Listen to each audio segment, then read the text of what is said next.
Hi, I'm Tim. Welcome to our channel, and thanks for logging on. If you enjoy these videos, do me a favor and subscribe to our YouTube channel right here at Watchbox Reviews. I would really appreciate it, and I promise to update daily. If you love this watch, you can see it and you can purchase it on our website, thewatchbox.com.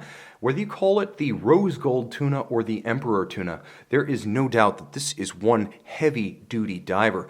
Seiko Prospex Marine Master 1000 meter diver SBDX014. This is a timepiece launched for the 2017 model year that simply overpowers a monster of mixed materials. It's part of a distinguished line of Seiko Tuna divers dating back to the original titanium diver of 1975. The watch is easy to wear in spite of its size, and it is huge. It easily fits my 16 centimeter circumference wrist because it is a lugless watch. So if you measure it round, it is approximately 52.4 millimeters, but if you measure it lug to lug, it's the same 52.4 millimeters. An easy watch to wear because it's essentially lugless and circular. Now it is thick, no doubt. 17.3 millimeters is my calipers read, and if you turn it over, you will note it does use conventional strap interlock. It has a standard 24 millimeter lug spacing, or pardon me, 22 millimeter lug spacing. You're not going to have any difficulty fitting an aftermarket or OEM replacement strap if you like. So it does take conventional straps.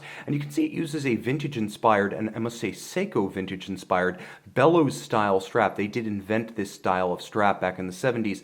And it is a silicone strap, which means it's exceptionally gummy and soft, wonderfully comfortable, and it features a textured pattern on the bottom that can aggress against the wrist and better hold it steady. Now you have some hardware in matching rose gold plated titanium. You can see they even paid attention to the details, giving you a metal strap minder with polished bevels. Look at that, high polished bevels as well as satin on the hardware for a tool style diver. Nicely thought out and handsomely made. The case itself is interesting because it's both lugless and mixed material. You can see that there are titanium rose gold plated bolts on each side, and they hold the center case to the outer case. The outer case, unlike the original, which was blackened titanium, is now black ceramic, so it has a highly scratch resistant shield to protect the watch itself. You will note that there is no distinct case back. It is a front loader, so it's a monoblock case inside the ceramic canister. Everything goes in through the front, dial and movement both.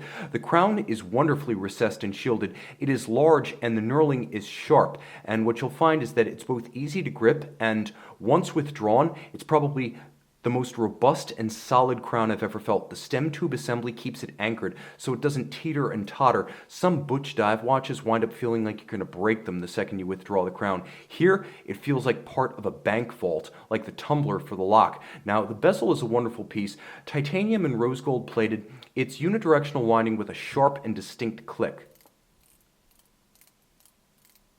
It's also precise because it features 120 clicks and not 60, so you can really place it right atop the minute hand to create an impromptu 0 to 60 minute timer. Now, in spite of the price point of the watch, the crystal is sapphire, not hard lex, not mineral, and you can see it's nicely recessed so that the bezel acts as a shield to protect the crystal itself. The dial is matte with plenty of lumen. As you can see, broad arrow style hour hand, and the hands at center are blackened, so it's easier to read them at their extremity rather than confuse their overlap at the root.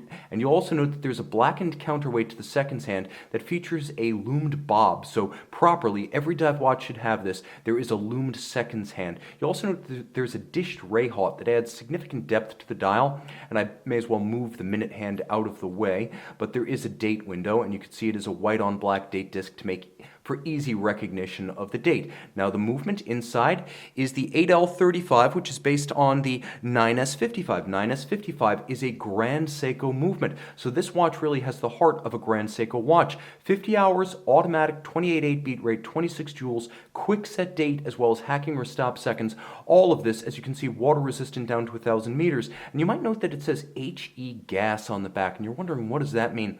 Well, Seiko boasts that because of the advanced seals and the monoblock front loader case construction, you don't have to worry about ingress of helium during saturation dives. Therefore, you do not need to provide for egress of helium via a helium escape valve. So this watch is essentially impermeable both to water as well as gases. So you can use this for saturation dives in spite of the fact that it does not feature a helium escape valve. This is an overwhelming watch, but a comfortable one to wear. It's an ideal watch to pair with an accessory.